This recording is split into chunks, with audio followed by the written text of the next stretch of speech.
Hi guys, welcome back to our channel and Miracle, and today we are going to be looking at Avalanche versus Terra. Okay, so in the past few days, both Avalanche and Terra blockchains has been pumping massively. Okay, so these two blockchains, despite the drawdown in the price of Bitcoin and in the market generally, Avalanche has been moving upwards way past $100 to $120, while Terra on the other hand is shooting for $100. Okay, so it's been a massive couple of days for these two blockchains. Okay, so today we'll be looking at a few of the contributors that caused this rise in prices for these blockchain. Okay, so guys, don't forget to leave a comment, like and subscribe to this channel. So let's go right in. So we are going to be starting with Avalanche. All right, so firstly, we know how big stable coins are in the ecosystem, right? So in crypto, stable coins helps to either get more people into buying their favorite tokens through probably centralized exchanges like Binance or Coinbase or whatever centralized exchange that they want. So they first convert their fiat into a stable coin, then they might hold it for a while they decide on the token or the coin they want to buy. Okay, so stable coins play a huge role in buying into tokens or buying into coins, and also in taking profit because of its nature as a stable coin or being stable, right? So you can actually take your profit into a stable coin. All right, so now before this time, Avalanche didn't have its own native stable coin on its blockchain, right? So if you wanted to take some profit into a stable coin, you would have to use a bridged version of USDC. So those that have interacted with the Avalanche ecosystem would understand that then you have something like USDC.E or USDT.E. Those are bridged version of the stable coin. So now Circle, which is the guys behind the USDC coin, has decided to have their native token or their token to be on the Avalanche blockchain. All right, so this has already been done, right? So currently, if you go to the Avalanche, or let's say if you go to Trader Joe, which is an AMM, which is a DEX on Avalanche, you can actually get some USDC. All right, so in the coming days or weeks, we hope that exchanges like Binance and the rest can integrate withdrawal and deposit of USDC native to Avalanche. All right, so these costs a lot of excitement in the Avalanche ecosystem. All right, because this would cause reduced fees, right? So you know that before you can use your USDC or USDT that you have on Ethereum to use it on Avalanche, you would have to bridge it. Okay, so you bridging it causes you a lot of fees. All right, so now Avalanche is touted as a blockchain that is cheaper, faster, and all that good stuff. So them having their own native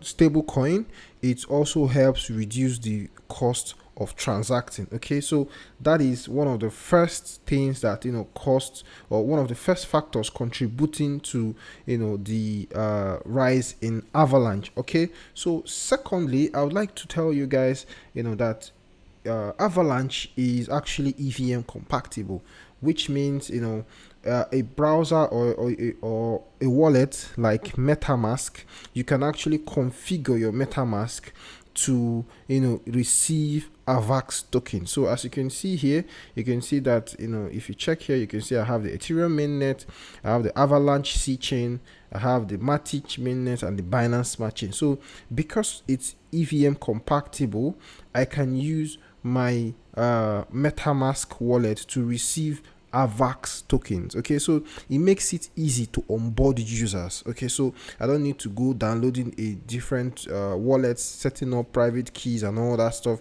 while I can easily use my MetaMask on my laptop or the mobile version of MetaMask.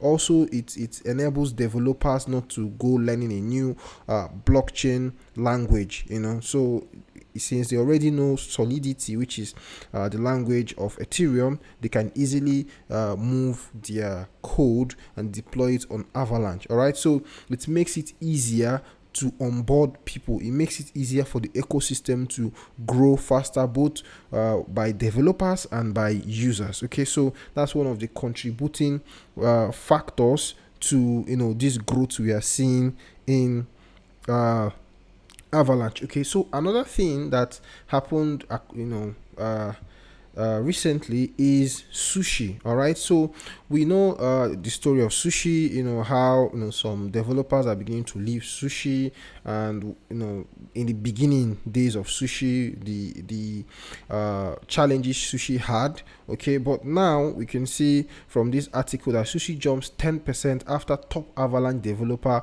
proposes takeover. Okay, so this is like a fresh injection of solid developing activity on SUSHI. Okay, so this created a very good buzz in the Avalanche ecosystem, and also on the side of SUSHI. All right, so currently, if we take a look at the price of Avalanche and see what the Avalanche price is going for today. So let's check out AVAX, the AVAX token. So we can see that we are at 113 dollars for an AVAX. All right, so this is what is happening on the AVAX chain. There's a whole lot more happening down there. A lot more protocols are coming in, developers, users are coming into the Avalanche ecosystem. We've seen Circle make the announcement, and in fact it's already implemented. We've heard of SUSHI, and also we've looked at a couple of other factors like the EVM being EVM compatible, and all that stuff. So let's check out Terra Luna. Personally, I'm more excited for Terra Luna solutions to the blockchain. All right, so firstly we would like to understand one thing. The Terra ecosystem has its own stable coin, its own native stable coin, which is called UST. All right, now for us to understand this whole thing, UST is what we refer to as an algorithmic stable coin. All right, so these other stable coins like USDC, USDT, BUSD, and all that stuff, they are owned by a company. All right, so as we could see on Avalanche, USDC is owned by Circle. All right, and then we know that BUSD is owned by Binance. Okay, and then we'll have probably some other exchange that have they're trying to have their own stable coin and all that stuff. But then we have an algorithmic stable coin that is not owned by a company. All right, it's not would I say it's not collateralized, right? It's backed by an ecosystem. All right, so this is what Terra Luna is with UST. Okay, so the UST is backed by the Terra ecosystem. What is happening in the Terra ecosystem? So now we all know that a stable coin is supposed to be 1-to-1 to $1. So the way UST is designed is, if one UST is above $1, Luna is burnt. All right, so Luna is burnt to bring down the price of UST back to the peg. All right, so Luna is burnt. So now what that goes to tell us is, the more demand there is for UST, the more the price of UST is going to try to increase above $1. That invariably, the more Luna is being burnt. And then if the more Luna is being burnt, it causes scarcity of the Luna token. Okay, so this is what we are experiencing, because the demand for UST is high, because people are beginning to understand the inherent risk associated with, would I say, centralized stable coins. That when I say centralized stable coins, I'm talking about stable coins that are owned by companies. Okay, so we've had stories and news about USDT having issues with regulators and all that stuff, and we getting to find out that okay, USDT is not backed 1-to-1 with a dollar. What that means is, if you have one USDT and you go to the company and say, okay, take your USDT and give me $1, you're not guaranteed to get $1. All right, so that's actually a problem. So people nowadays are beginning to shift more into a more algorithmic stable coins, right? So in the fear of regulators, so when regulators crack down on maybe on these companies that issue now stable coins, and sanction them, and then maybe their own stable coin might lose a peg, their dollar peg. Okay, that means you owning such tokens, you're going to lose money essentially. So people are moving more towards algorithmic stable coins. All right, so as people are moving more into algorithmic stable coins, the peg of the USD to a dollar is actually increased. Thus Luna is bound to drag the price down. All right, so we are seeing here that the increasing use of Luna and USD pushed the total locked on the Terra blockchain to a new all-time high. All right, so I could leave the link to this article on the show notes, so you go through it to better understand what is happening and how this actually works. So one of the factors that is pushing the price of Luna is the fact that it's being burnt. Okay, so if it's being burnt, it creates more scarcity of Luna tokens, and that's it. Basically. All right. So also we know that UST is going cross chain. All right. So when we mean cross chain, we mean that you can use UST on other blockchains, right? So through the use of wormhole helps you bridge tokens. All right, so you can actually bridge UST and use it on Solana, and I think also on Binance Smart Chain, and I think is on Phantom or so it's cross chain. All right, so we can see that Luna is also available across a few cross-chain bridges, making it easy for Luna holders to invest in DeFi ecosystem on Ethereum. So you can, Solana, Phantom, and Polygon. Okay, so also UST, which is a native stable coin of the native stable coin of the Luna ecosystem, you can actually use it cross-chain. So if you can use UST cross-chain, meaning there is more demand for UST. So if I can use UST, since maybe I'm a Solana native, I use the Solana blockchain, and I can also make use of UST on Solana. It creates more demand for the UST token. Thus, it creates more burning of the Luna, token also. So it's an unending circle. The more demand you have for the UST stable coin, the more Luna is being burnt. The more Luna is being burnt, the more the price of Luna goes up essentially. Okay, so also another factor that is contributing to the massive move of the Luna token is the fact that people are actually staking Luna for airdrops. Okay, so there are two ways you can make money staking Luna, which is you could actually delegate. All right, so I'm going to also drop this link to the show notes where you can download the Terra station on your desktop, where you can use it for staking. So let me see, and also the this is what it looks like, for you to stake your Luna to a validator and get paid some commission. So you can see the different validators, your voting power, self-delegation, and the commissions and the run time. All right, so you staking your tokens here, you get to make some Luna for yourself.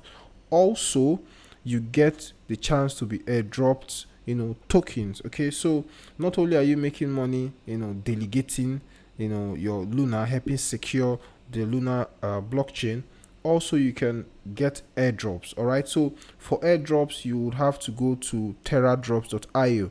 Now this is where, if you have a Terra staked, you can claim tokens here. So these are some of the protocols that have done airdrops in the past. All right, so my wallet is not connected. Even if I connect it, this is not the wallet I'm staking with.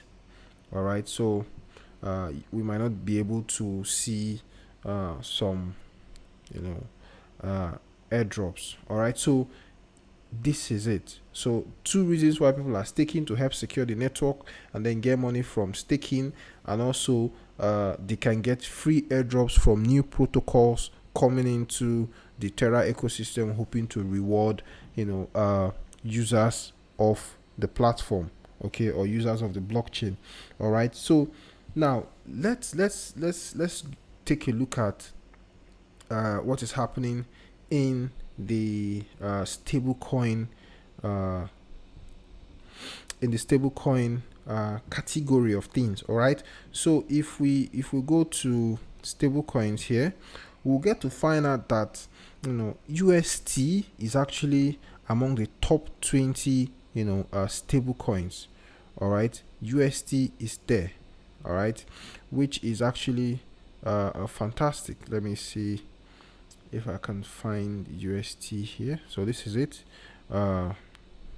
Terra USD. All right, so you can see currently it has a market cap of $10 billion, which is amazing. Now